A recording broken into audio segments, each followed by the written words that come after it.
මාග්‍රට්ගේ අම්මා මාග්‍රට්ව හිච්චලගේ ගෙදර නවත්තලා වෙඩින් එකකට ගිහිල්ලා. හිච්චගේ අම්මට හදිසියෙ බැංකුවට යන්න ඕන සල්ලි වගේක් අරන් එන්න. පිස්සු. මාග්‍රට් අත්තලදා? ඒ මොකක්ද හලෝ අන්ඩර්ලයින් කියන්නේ? අන්ඩර්ලයින් කියන්නේ ඉරක් ගහන එක. ඔයා නම් හරි මෝඩයි හලෝ. මෝඩයක් එක්ක. අනේ මේ රට ඉන්න පියතුමාගෙන් කෝල් එකක් ආවා.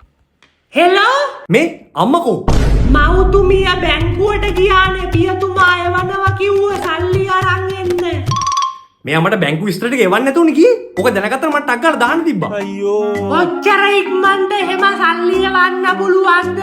මම එවන්නේ ටැප් ටැප් සෙන්ඩ් එකෙන්නේ. විනාඩියක්වත් සාමාන්‍යයෙන් යන්නේ නැහැ. මව්තුමිය නැති නිසා වෙන විදිහකට එවන්න බැරිද? මොන ක්‍රමේ තිබුණා තාම ටැප් ටැප් සෙන්ඩ් එකෙන් තමයි හොඳම රේට්ස් දෙන්නේ. තාම ට්‍රාන්ස්ෆර් ෆීස් කියලා කැපෙන්නේ නැහැනේ. Full free. මේ දැන් මතක් වුණේ. අම්මගේ අනිත් ෆෝන් එකේ නෝට්ස් වල ටේබල් එක හදලා තිබුණ බැංකු විස්තර දාලා. ඒක ගන්න. කිච්ච ගත්තලු. මේ බලපන් ඕකේ නෝට්ස් කියලා ෆයිල් එකක් තියෙනවද කියලා. නෝට්ස්. නෝට්ස් ෆයිල් කියන්නේ මොකක්ද? ඕකේ උඹට ටේබල් එකක් පේනවද? ටේබල්? ටේබල් කියන්නේ මේසෙට හලෝ. මම එතන තමයි ඉන්නේ. මරු ස්ක්‍රීන්ෂොට් එකක් ගන්න. ස්ක්‍රීන්? ස්ක්‍රීන් කියන්නේ ෆෝන් එකේ ස්ක්‍රීන් එකට අනේ. එතකොට ෂොට් කියන්නේ? ෂොට් කියන්නේ තඩි බානවට. හරි මෝඩෙක් අනේ ඔයා නම්. කො මොකද කරන්නේ? ස්ක්‍රීන්ෂොට් එකක් ගන්න මට ටක් ගාලා එවන්න. ඒත් ස්ක්‍රීන් එකට ෂොට් එකක් ඕන නම් මොකටද ටේබල් එකක් ගෙන ඇහුවේ?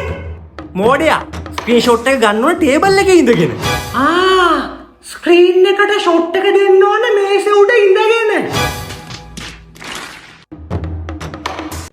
එහෙනම් ෂොට් එක දෙනවා ඈ. කොබන් හරිද? හරි හරි. ඉතින් ටක් ගාලා එවන්න එහෙනම්. පියතුමා කෝකටත් ටැප් ටැප් සෙන්ඩ් එකෙන් සල්ලි එවනකොට අලුත් ෆෝන් එකකටත් එවන්න ඈ. කොහොම හරි පියතුමාට අන්තිමට ෆෝන් එකකට සල්ලි ටැප් ටැප් සෙන්ඩ් එකෙන් එවන්න උනාලු. තාම ට්‍රාන්ස්ෆර් ෆීසුත් නැහනේ. ඉතින් සෑහෙන කොස්ට් ඉෆෙක්ටිව්. දාන පරක්කුවට සල්ලි ගිහිල්ලත් ඉවරයි. අනික සුපිරි රේට් එකකුත් හම්බ වෙනවා. ඔයාට ලංකාවේ මහ බැංකුවේ රෙමිටිං ඒජන්ට්ස් වෙන්න මේ වෙබ් පේජ් එකට ගියොත් එමේ එතනත් එයාලගේ ටැප් ටැප් සෙන්ඩ් එක මෙන්ෂන් කරලා තියෙනවා. අනික ඔයා මේ ඇප් එකට අලුත් කෙනෙක් නම් සාන කියන ප්‍රොමෝ කෝඩ් එක යූස් කරලා මෙන්න මේ වගේ සෑහෙන බෝනස් දිනා ගන්නත් පුළුවන්. අනික මේ ඇප් එක UK, France, UAE, Italy, USA, Australia, New Zealand වගේ රටවල් 32ක යූස් කරලා පුළුවන්. තවත් බලන් ඉන්නේ මොකටද? අදම ටැප් ටැප් සෙන්ඩ් ඇප් එක ඩවුන්ලෝඩ් කරගන්න.